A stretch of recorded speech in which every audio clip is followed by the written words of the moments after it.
Hey guys, good morning. Welcome back to a fresh video. और आज के इस वीडियो में हम बात करने वाले हैं इंजीनियरिंग क्या सच में इजी है, डिफ़िकल्ट है, एवरेज है, मीडियम है, क्या चीज़ है इंजीनियरिंग। आपने अभी इंजीनियरिंग अगर ले लिया है तो फिर आपको ये सारे डिफ़िकल्टीज़ हो या फिर इजी फेजेस हो फेस करने पड़ेंगे। और अगर आप लेने का सोच रहे हो तो आपको एक क्लैरिटी मिलेगा कि क्या आपको इंजीनियरिंग सच में लेना चाहिए या नहीं लेना चाहिए। तो इंजीनियरिंग मैंने करा हुआ है। मैं कौन होता हूँ आपको बोलने वाला, क्योंकि मैंने इंजीनियरिंग करा हुआ है। अभी अक्टूबर का महीना चल रहा है तो जून के महीने में मेरा इंजीनियरिंग कंप्लीट हुआ है। तो फ्रेश एक्सपीरियंस है। 4 साल मेरे कंप्लीट हुए इंजीनियरिंग में। मैं कंप्यूटर साइंस में इंजीनियरिंग किया 4 साल, जिसमें से 2 साल ऑफलाइन क्लासेस एंड 2 साल ऑनलाइन एग्ज़ाम्स। कोविड के वजह से ऑनलाइन हुआ। तो मैं आपको दोनों बता सकता हूँ कि अगर आपका ऑनलाइन से शुरू होता है तो कैसे रहने वाला है, और अगर आपका ऑफलाइन होता है तो ऑफलाइन का भी मेरे पास एक्सपीरियंस है। मैं आपको ऑफलाइन भी बता दूंगा। तो सबसे पहले बात करते हैं यार ब्रांच की। चाहे आप लड़का हो लड़की हो, ये डिफ़िकल्टीज सभी के लिए कॉमन रहेगा, सिंपल रहेगा। बट इतना मैं मानता हूँ कि यार लड़के थोड़े से ना कैजुअल रहते हैं और लड़कियाँ मोस्ट ऑफ द केसेस में थोड़ा सिंसियर रहती हैं पढ़ाई को लेके। वो अपना काम टाइमली कंप्लीट कर लेती है। ये बस इन जनरल डेटा बताता है और आपको देखने को भी मिल जाएगा। बट यार ब्रांच की अगर बात करें ना, चाहे आप सीएससी ले लो, ईसी ले लो, ट्रिपल ई ले लो, मैकेनिकल ले लो, सिविल ले लो, जो भी ब्रांच आप लोगे आपको सभी ब्रांच में ये चीज़ें देखने को मिलेगा। क्या चीज़ है जो मैं अभी बताने वाला हूँ। जो आपका पढ़ाई रिलेटेड प्रेशर होता है ना, वहाँ पे आपका मिड सेमेस्टर होता है, एंड सेमेस्टर होता है, और इसी बीच आपका लैब के प्रैक्टिकल्स होते हैं, कुछ होमवर्क असाइनमेंट मिलते हैं, कुछ बीच बीच में क्विज वगैरह होता है। तो ये 4 से 5 चीज़ें होता है आपके जो सेमेस्टर चलते टाइम। सेमेस्टर कितना होता है यार? 8 सेमेस्टर्स होते हैं। तो यहाँ पे देखो, डिफ़िकल्ट डेफिनेटली है। जब आप स्कूल से कंप्लीट करके आते हो, डायरेक्टली आप एडमिशन लेते हो इंजीनियरिंग में। यहाँ पे भी 2 कैटेगरी के स्टूडेंट्स होते हैं, जो 12th कंप्लीट करने के बाद डायरेक्टली एडमिशन ले लिए, और काफ़ी लोग होते हैं जो ड्रॉप लेते हैं, जेई के लिए प्रिपेयर करते हैं तो 1 साल का उनका ड्रॉप आ जाता है। नीट के स्टूडेंट जो होते हैं वो जनरली 3 साल 2 साल मतलब मोर देन 1 ईयर्स का ड्रॉप लेते हैं। बट जेई स्टूडेंट्स 1 साल में समझ जाता है कि भाई अगर नहीं हो रहा है तो नहीं हो रहा है, सिंपल सी बात है, और ड्रॉप लेना नहीं है। तो वो डायरेक्टली आके किसी प्राइवेट कॉलेज में या फिर अपने स्टेट गवर्नमेंट के कॉलेज में एडमिशन ले लेता है। ज़्यादा से ज़्यादा भी एनआईटी वगैरह भी मान लो, है ना। तो अगर ऐसा कंडीशन है आपका कि आप इमीडिएट फ्रेश ज्वाइन किए हो या 1 साल का ड्रॉप लेके ज्वाइन किए हो, सिलेबस और सब्जेक्ट आपको बहुत ज़्यादा देखने को मिलेगा। आप 11th में या 12th में पूरे साल में जितना पढ़ते हो ना एक सब्जेक्ट में, या आपके एक सेमेस्टर में उतना पढ़ना पड़ेगा। कितने सेमेस्टर्स होते हैं? मैंने बताया आपको 8 सेमेस्टर्स होते हैं। हर सेमेस्टर में सब्जेक्ट बदलेगा, किताब बदलेगा। आपको अभी किताब से पढ़ूंगा बोल के अगर बैठ जाओगे ना तो कभी पढ़ नहीं पाओगे। ये मैं रियलिटी बता रहा हूँ, क्योंकि मैंने करा हुआ है इंजीनियरिंग यार। वो बार बार में रिपीट करने का कोई सेंस नहीं बनता, क्योंकि इतने मोटे मोटे किताब आते हैं यार इंजीनियरिंग के। अगर आप उसको पढ़ना स्टार्ट कर दिए, 3 साल लग जाएंगे एक एक किताब पढ़ने के लिए। इतना सारा डेटा उसमें होगा, इतने सारे क्वेश्चंस होंगे, सभी को अगर आप स्कूल के तरह सॉल्व करोगे। जैसे मैं जब 12th में था उस टाइम पे मैंने एनसीईआरटी लगभग 4 से 5 बार बनाई थी मैथमेटिक्स की। तो उस टाइम पे तो बोलना अभी ईजी है कि यार हाँ एनसीईआरटी मैंने 5 बार बना दिया। बट क्या आप इंजीनियरिंग में वो किताब को एक बार भी कंप्लीट कर पाओगे? That's next to impossible. क्योंकि इंजीनियरिंग पे आप बस पढ़ने नहीं गए हो, स्कूल टाइम पे बस आपका पढ़ना फोकस रहता है तो आप पढ़ाई करते हो। But in engineering study is not the only your primary goal. यहाँ पे हाँ पढ़ाई करते हो ठीक है, बट उसके अलावा आपको जॉब के बारे में भी सोचना है, क्योंकि इंजीनियरिंग खत्म करके आप जॉब भी लोगे। उसके साथ आपका इंटर्नशिप के बारे में भी सोचना है। इसी बीच आप इंटर्नशिप भी करोगे ना, कंपनी में आप काम करोगे, एक्सपीरियंस लोगे। तो इतना सारा चीज़ अगर है तो उसी बीच अगर आप एक किताब को लेकर आप इतना स्ट्रिक्ट हो जाओगे, इतना सीरियस हो जाओगे, it is not going to help you. तो मैं बताऊँगा कैसे करना है।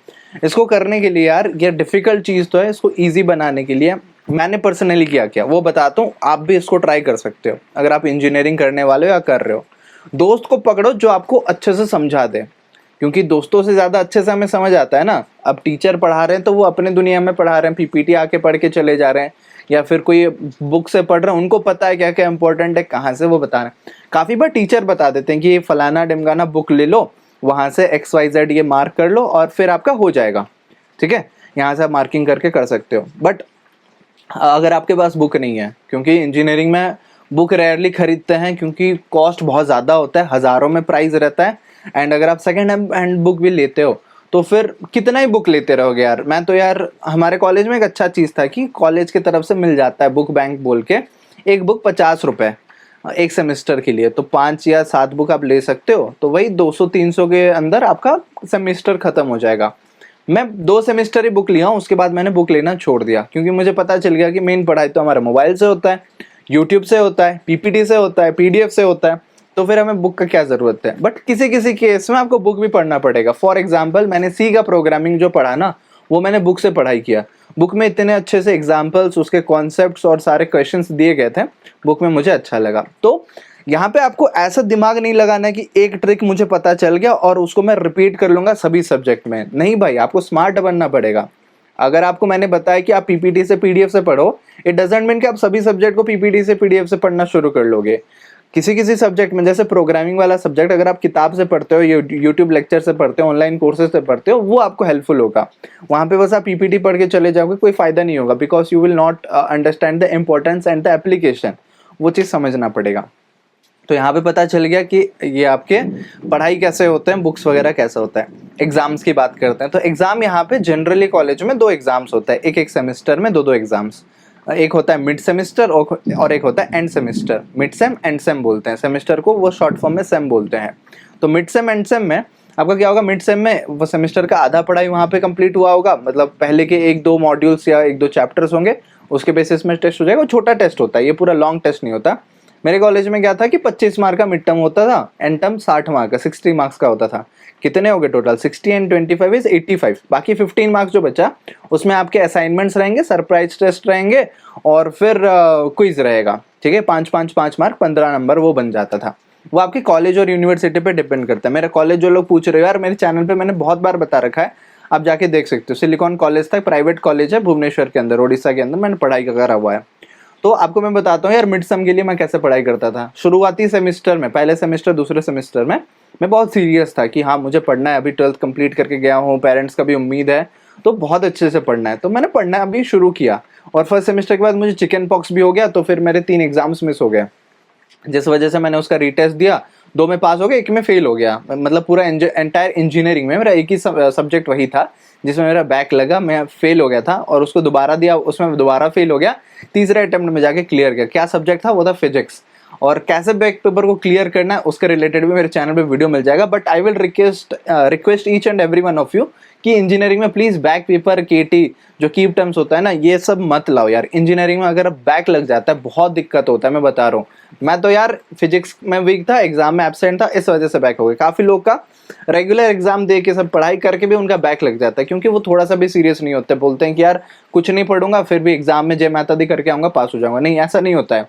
अगर आपके कॉलेज की तरफ से सपोर्ट नहीं है थोड़ा बहुत, जैसे चीटिंग वीटिंग होगा, मेरे कॉलेज में चीटिंग का कोई पॉसिबिलिटी नहीं था। एक एग्जाम हॉल में अगर आपको तेज लग रहा है ना, मैं बहुत तेज बोल रहा हूँ, तो थोड़ा सा आप स्पीड कम करके देख लो। इतना ज्यादा चीज बोलने को है तो मैं बोलते जा रहा हूँ, ठीक है। तो मेरा जो कॉलेज था उसमें एग्जाम हॉल में 4-4 सीसीटीवी कैमरा, 5 इन्विजिलेटर रहते थे, तो उसमें क्या ही चीटिंग करोगे आप। और सीसीटीवी एक्चुअल में काम करता था, मैंने बताया वो अभी है कि एक स्टूडेंट जो है वो अपना एग्ज़ाम लिख रही थी और फिर मोबाइल लेके गई थी, तो जो एग्जामिनेशन के इंचार्ज थे ना, सीसीटीवी से देख लिया और तुरंत आके उसके सीट से मोबाइल फ़ोन और उसका आंसर शीट दोनों सीज करके ले लिया और एग्जाम देने उसको नहीं दिया। सो सीसीटीवी काम करता है। आपके कॉलेज में भी होगा ना, सीसीटीवी काम करता होगा। तो ऐसा मत सोचना कि सीसीटीवी में कोई देख नहीं रहा, इन्विजिलेटर हाँ चलो ठीक है, थोड़ा पूछ लेते हैं, कॉपी कर लेते हैं। पढ़ाई करो यार, खुद से करके जाओ। कैसे करोगे, रिवीजन का क्वांटिटी बढ़ा दो, मतलब नंबर ऑफ रिवीजन आप बढ़ा दो। कैसे करोगे रिवीजन, आप अपने दोस्तों से, टॉपर से। मैं क्या करता था, एग्जाम के पहली रात में पढ़ता था। शुरू में यार 1 हफ्ता पहले, 2 हफ्ता पहले, 15 दिन जो होता है उससे मैं शुरू कर दिया मिड सेमेस्टर के लिए भी पढ़ना। फिर बाद में पता चला यार मिड सेमेस्टर है, ये हंसते खेलते हम दे सकते हैं। तो फिर धीरे धीरे मैं 2 दिन पहले पढ़ना शुरू किया। फिर बाद में जाके पता चला यार 1 दिन भी मैं पढ़ सकता हूँ। 1 दिन भी नहीं, 1 रात में। हम लोग डिनर करके आए 10 बजे, और 10 बजे के बाद हम बैठते थे मिलके। उस टाइम पूरा सीरियस पढ़ाई होता था। ऐसा नहीं कि एग्जाम से 1 दिन पहले अगर आप पढ़ रहे हो तो वही कैजुअल तरीके से पढ़ोगे, नहीं। उस टाइम पे सीरियस पढ़ाई करना पड़ेगा आपको। जैसे हम लोग कैसे पढ़ाई करते थे दोस्त, मैं बॉयज हॉस्टल में था तो हॉस्टल का एक्सपीरियंस बहुत होता है। अगला वीडियो शायद आपको हॉस्टल वर्सेस डे स्कॉलर का वीडियो मिल जाएगा।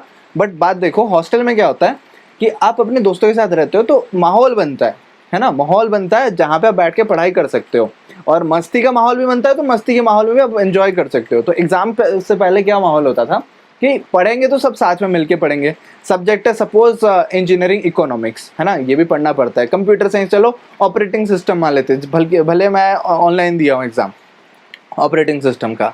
ऑफलाइन की बात करते हैं, मैथ्स तो मैंने दिया है, ऑफलाइन दिया है। तो मैथ्स में ऐसा होता था कि हम लोग मैथ्स सब्जेक्ट उठाए और पढ़ना चालू किए। कैसे पढ़ेंगे, वहाँ पे लाइन बाय लाइन एक क्वेश्चन सॉल्व करके करोगे तो फिर पूरा रात बीत जाएगा, और सुबह एग्जाम देना पड़ेगा आपको। 10 बजे एग्जाम होता है, काफ़ी बार 2 बजे एग्जाम्स होता है, तो कैसे देंगे इतने कम टाइम में, कैसे पढ़ेंगे रात के 10 बजे से सुबह 10 बजे तक। ऐसा नहीं कि आप पूरा रात भर पढ़ोगे बिना सोए।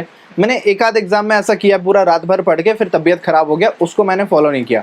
तो मैंने क्या फॉलो किया कि एग्ज़ाम से मतलब एग्ज़ाम के रात से पहले 10 बजे शुरू करेंगे, बैठेंगे, जिसको जो टॉपिक आता है। कुछ लोग यूट्यूब से पढ़ लिए होंगे ऑलरेडी, वो टॉपर्स होंगे, आपके तरह तो नहीं होंगे ना, आपके और मेरे तरह जो एवरेज स्टूडेंट्स होते हैं, टॉपर्स होंगे। तो उनके पास आप जाओ, उनको बस मार्किंग्स पूछ लो, ये टॉपिक से क्या क्या इंपॉर्टेंट है, क्या क्या क्वेश्चंस करना है, क्या आ सकता है, क्योंकि वो लोग टीचर की बातों को ध्यान से सुनते हैं क्लास में और नोट्स बनाते हैं। तो उनका नोट्स का फोटो ले लो। मैं क्या करता था, मोबाइल लेके जाता था, फोटो क्लिक कर लिया नोट्स का, पीडीएफ बना लिया, और फिर इंपॉर्टेंट क्वेश्चन भी मार्क करवा लिया कि क्या क्या इंपॉर्टेंट है, और फिर आगे मैं उसको पढ़ता था।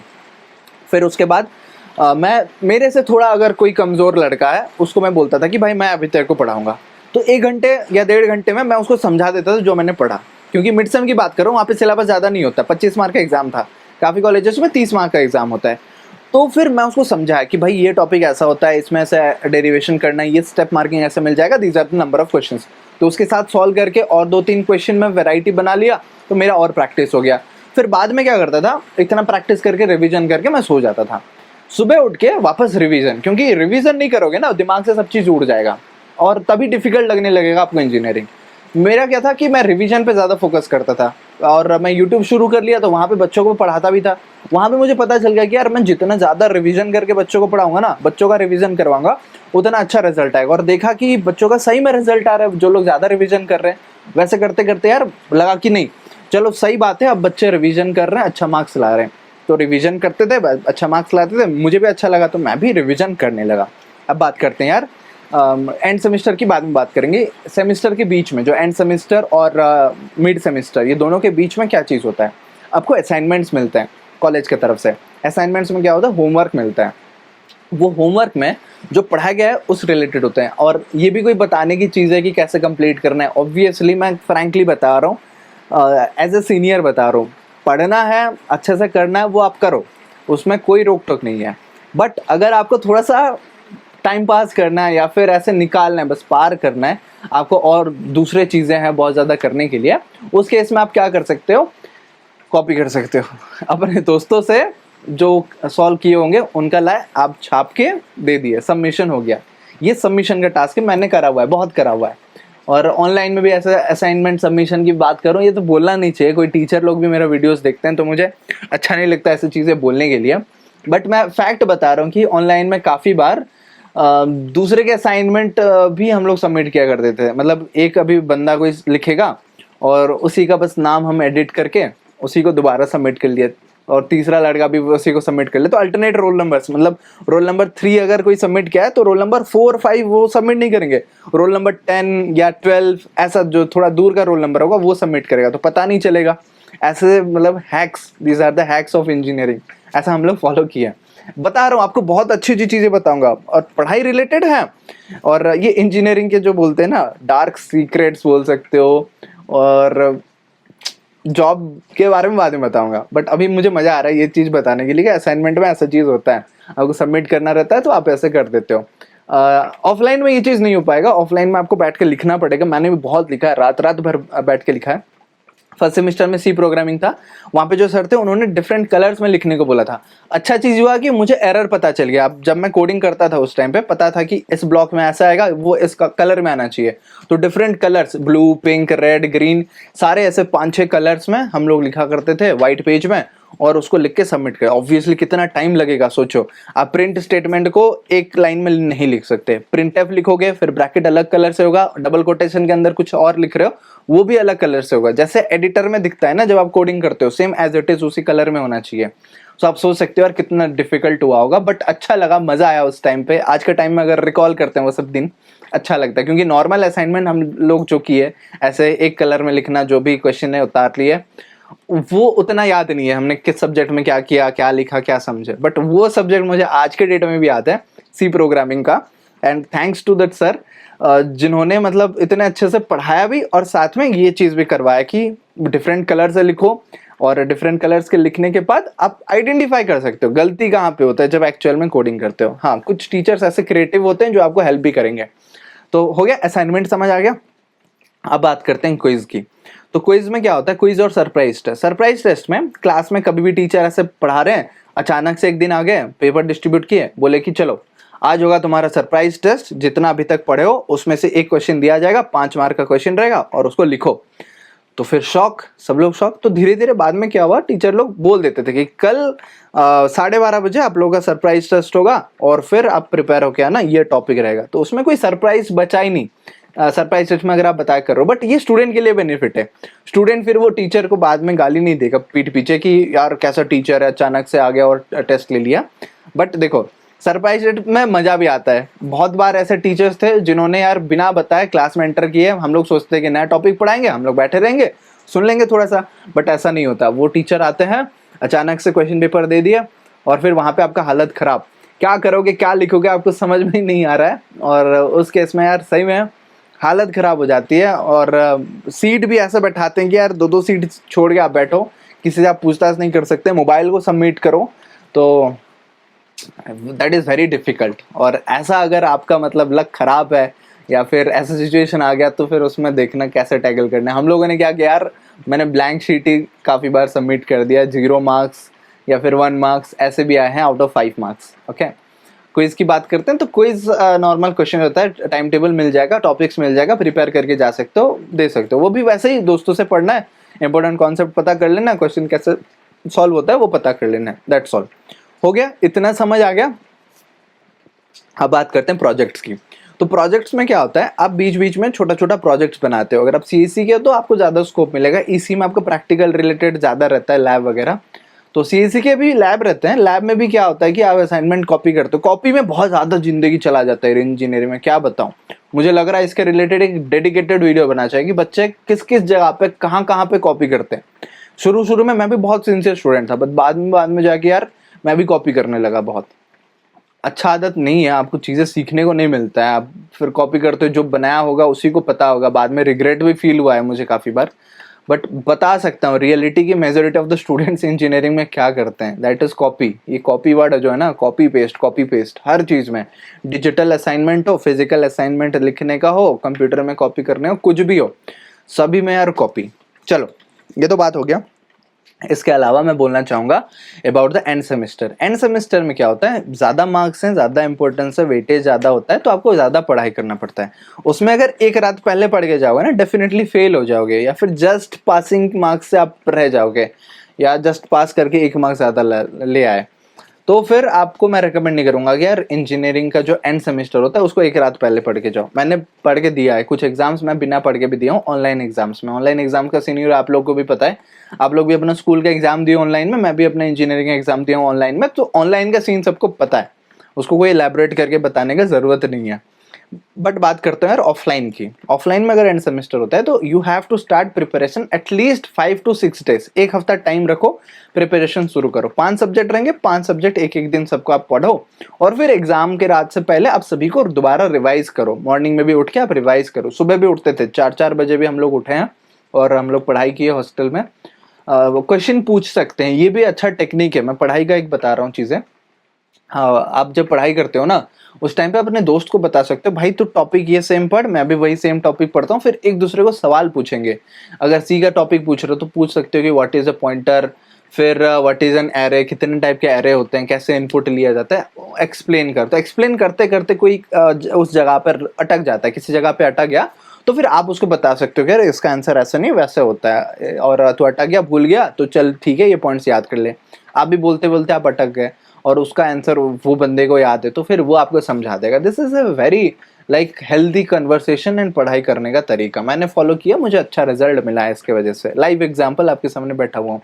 CGPA SGPA की बात करते हैं, इसके रिलेटेड टेक्निकल वीडियो चाहिए कैसे कैलकुलेट करते हैं, तो you will get it on my video. And अगर बात करते हैं कि यार कितना सिक्योर करना चाहिए, 7 से 8 के बीच में 8.5 तक आप सिक्योर करते हो तो एक सेफ जोन रहता है। कंपनी जनरली 7.5 प्रेफर करती है, तो मैं आप लोग को रेकमेंड करूंगा 7.5 से ज्यादा, यानी कि 7.5 8.5 के बीच में आप रखो। मेरा भी 8.5 से ज्यादा ही था, लाइक 8.5 8.6, और फाइनल जो आया मेरा 8.78 आया है ना। तो मैं आपको बता सकता हूँ कि यार 8 से ऊपर रखो, सेफ रहोगे, सभी कंपनी के प्लेसमेंट में बैठ पाओगे, आपको कोई दिक्कत नहीं होगा। अटेंडेंस की बात करते हैं। अटेंडेंस बहुत स्ट्रगल है यहाँ पे, आपको अटेंडेंस के लिए सुबह उठना पड़ेगा 8 बजे, मतलब इंजीनियरिंग के लिए बहुत सुबह ही होता है बच्चों के लिए। अगर 8 बजे आपका क्लास है और अगर आप बाहर रहते हो, लोकलाइट हो, डे स्कॉलर हो, तो आपको बस में आना पड़ेगा। भाई बस में इतने देर ट्रैवल करके, आप सोचो कितने बजे आपको उठना पड़ेगा, तैयार होना पड़ेगा, ट्रैवल करके आना पड़ेगा। So it is a pain. But जो लोग हॉस्टलाइट होते हैं, मैंने देखा है कि खुद भी फॉलो किया, 8 बजे क्लास है तो फिर मैं 7:50 में उठा हूँ, 7:55 में उठा हूँ, बस ब्रश करके भाग के आ गया। ब्रेकफास्ट, मैं इंजीनियरिंग के आधे से ज़्यादा टाइम में ब्रेकफास्ट नहीं किया हूँ हॉस्टल में। तो फिर हाँ, हेल्थ डिसीज होते हैं, साइड इफेक्ट्स होते हैं। मुझे तो वैसे ऐसा कुछ देखने को मिला नहीं, बट होता है बहुत बच्चों को यार, अल्सर वगैरह हो गया। तो फिर मैं रिकमेंड करूँगा कि ये रिस्क मत लो, कुछ एक बिस्किट वगैरह रख लो, क्लास में भी जाके खाते हैं काफ़ी लड़के, तो फिर ये भी चीज़ कर सकते हो। पीछे आप बैठ के, भूख लग रहा है तो खा सकते हो यार, देखो बॉडी के लिए अल्टीमेटली है चीज़ें, बट उसके लिए सुबह भी थोड़ा उठ सकते हो। मैं एडवाइस दे रहा हूँ अभी, एज ए सीनियर एडवाइस दे रहा हूँ कि हाँ, अगर ये चीज़ हो जाता तो अच्छा होता, ठीक है, that thing is good. But अभी अगर बात करते हैं एंड सेमेस्टर की, तो एंड सेमेस्टर में 1 हफ्ता टाइम रखो। ज़्यादा सीरियस टॉपर बंदे हैं तो वो लोग ऑब्वियसली मेरा वीडियो नहीं देखेंगे, क्योंकि वो डिफिकल्ट रहेगा, ईजी रहेगा, उसको पढ़ के पार कर लेंगे। बट अगर बात करें एवरेज स्टूडेंट की, मैं हमेशा एवरेज स्टूडेंट के लिए वीडियो बनाता हूँ, रियलिटी पे वीडियो बनाता हूँ। तो एवरेज स्टूडेंट 1 हफ्ता से 2 हफ्ता पहले आप प्रिपरेशन शुरू करो। टॉपर डेली पढ़ेगा, थोड़ा सा कम टॉपर वो 1 महीने पहले प्रिपरेशन शुरू करेगा, बट मेरे जैसे, आपके जैसे एवरेज स्टूडेंट 1 हफ्ता पहले सफिशियंट है। एटलीस्ट सिलेबस याद कर लो, थोड़ा थोड़ा टॉपिक्स रोज रोज पढ़ते रहो, कुछ कुछ सवाल बना लिए, आपको पता है क्वेश्चन किस टाइप्स के आने वाले हैं, कितना टाइम लगेगा एक क्वेश्चन को सॉल्व करने के लिए, एग्जाम में टाइम मैनेजमेंट कैसे करोगे, ये सब चीजें आप सोच के रखो, है ना, पहले से सोच के रखो। अब ये हो गया यार पढ़ाई पढ़ाई पढ़ाई, इतना सारा पढ़ाई रिलेटेड हो गया। अब बताओ कि सर बाकी चीजें क्या होता है। हम इंजीनियरिंग तो आपने बताया कि बस पढ़ाई के लिए नहीं जा रहे हैं, बस एग्जाम देने नहीं जा रहे हैं, तो बाकी चीजों का क्या सीन है। बाकी चीजों का ऐसा सीन है बेटा कि आप वो सब चीज कर सकते हो once you are free from the academic hour. अगर आपका 5 बजे तक 4 बजे तक क्लासेस है, 5 बजे के बाद आपको कोई पूछेगा नहीं कि आप क्या कर रहे हो। पढ़ाई करना है वो अल्टीमेटली आप अपने रिस्क में करोगे, अपने टाइम डिवोट करके करोगे। बट उसके अलावा अगर आपका स्किल रिलेटेड है, मेरा है जैसे वीडियो था, तो वीडियो में कब बनाता था, मैं शाम के टाइम बनाता था, काफ़ी बार आफ्टरनून में लंच ब्रेक मिल गया तो लंच ब्रेक में वीडियो बना लिया। और घूमने जाना है, खाने पीने जाना है, बाहर हॉस्टल के बाहर जा सकते हो, वो भी शाम के 5 बजे 5:30 बजे आप ऐसे निकल जाता था मैं दोस्तों के साथ, आप भी जा सकते हो। और सैटरडे संडे छुट्टी रहता है, तो सैटरडे संडे में आप क्या करो, अपना जो हॉस्टल का काम रहता है, कपड़ा धोना या फिर रूम साफ करना, जो भी, उसको कर लो।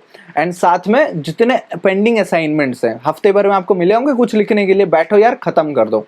उसके बाद मूवी देख सकते हो, सीरीज देख सकते हो। ये सारा चीज कब टाइम मिलेगा सर, रात के टाइम मिलेगा। 2-2 3-3 बजे 4 बजे सोते थे हम लोग इंजीनियरिंग में।